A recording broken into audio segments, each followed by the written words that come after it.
Ishirahamwe ry'umupira w'amaguru mu Rwanda Ferwafa rifatanyije n'ishirahamwe mpuzamashirahamwe muri Afurika kafu bafashe umwanzuro ukomeye cyane ku kipe ya APR FC nyuma yuko tari kwemeranya no kuja gukina muri Repubulika Iharanira Demokrasi ya Kongo kubera ikibazo cha Ebola.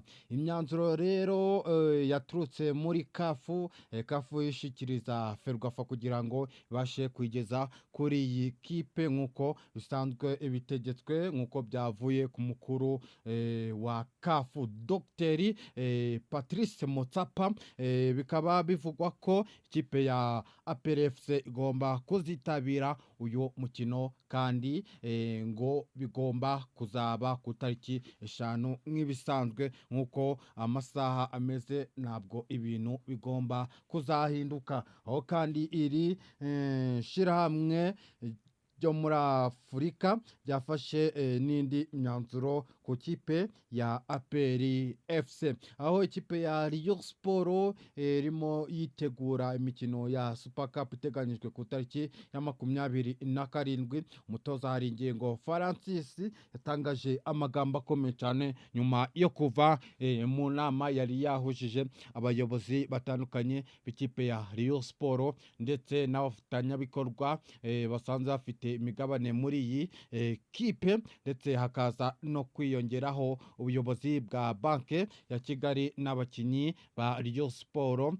ndetse n'abafana. Aho iyo nama hafatiwemo ingamba nshya mu kipe ya Rayon Sport ndetse hafatirwamo n'ibindi bintu biremereye muri iyi kipe ya Rayon Sport. Ese ikipe ya Rayon Sport irimo yitegura ite ikipe ya Polisi FC?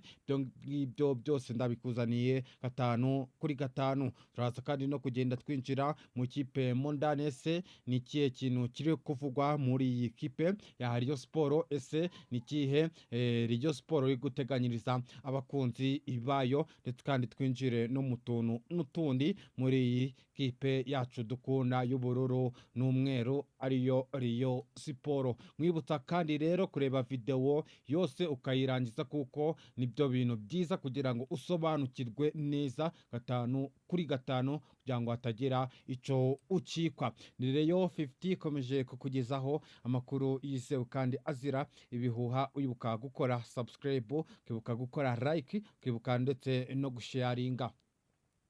Imyanzuro yafatiwe mu nama yabereye mu gihugu cyo muri Afurika y'Epfo, aho habaye inama rukokoma, aho Perezida mpuzamashirahamwe muri Afurika Dr Patrice Motsapa yafashe imyanzuro ikomeye nyuma yuko ikipe ya APR FC yanditse ibaruwa imenyesha kafu ko mu gihugu cya Repubulika Iharanira Demokarasi ya Kongo harimo icyorezo cha Ebola, ndetse ngo bikaba bishobora no kwangiriza abanyarwanda bo muri iyi kipe ya APR FC. Ibingibi kafu yahise isubiza iyi kipe ya APR FC imenyesha ko badakwiye guhungabanywa n'iki cyorezo cha Ebola, kuko Ebola atari indwara ishobora gutuma iyi kipe ya APR idakina, kuko umutekano uzaba uri wose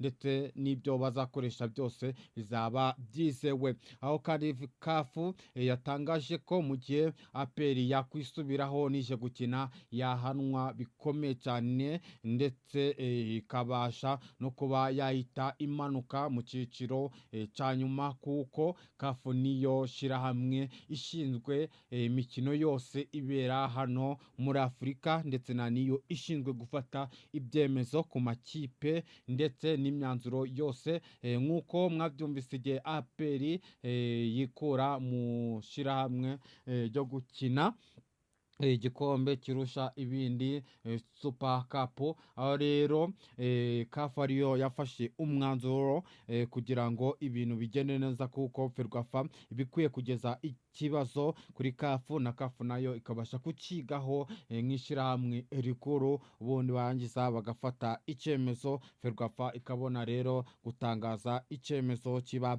cyaturutse muri kafu nguko rero uko byifashe ikipe ya APR irasabwa kuja muri Repubulika Iharanira Demokarasi ya Kongo kuko tariki 5 nibwo umukino uzaba. Rayon Sport nayo ikazaba iri mu gihugu cya Cameroon aho izaba irimo gucakirana n'ikipe ya Panta ituruka muri cya gihugu ndetse kwishura bakazagaruka bagakinira i Kigali nk'ibisanzwe. Aho ikipe ya Rayon Sport rero imyitozo ikomeje ndetse binari kwifasha kwitegura neza kuko uko iri gukora imyitozo biri gutuma yitegura imikino ya Super Cup iteganyijwe kuri 27 ndetse no kuri 30 kuko finali yo tayari Rayon Sport yamajiye kuba yahagera.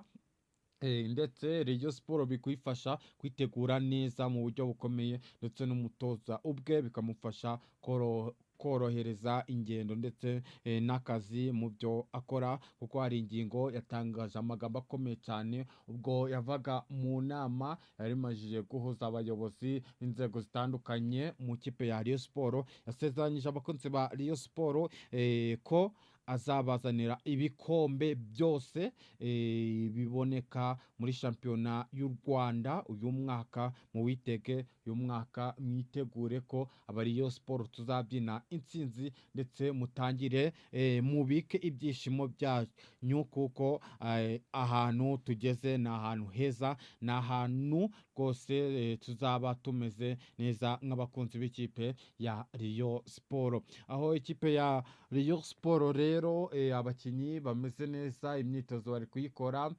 abaganga bari kugenda bita ku bakinnyi bafite imvune, bafite ibibazo by'uburwayi, ibintu biri kugenda byitabwaho cyane mu buryo bwiza kandi buziguye nk'uko twabisezeranyijwe na perezida wa Rayon Sport Murenzi Abdullah. Abafana rero nta kibazo gihari rwose, abafana bameze neza nta kibazo.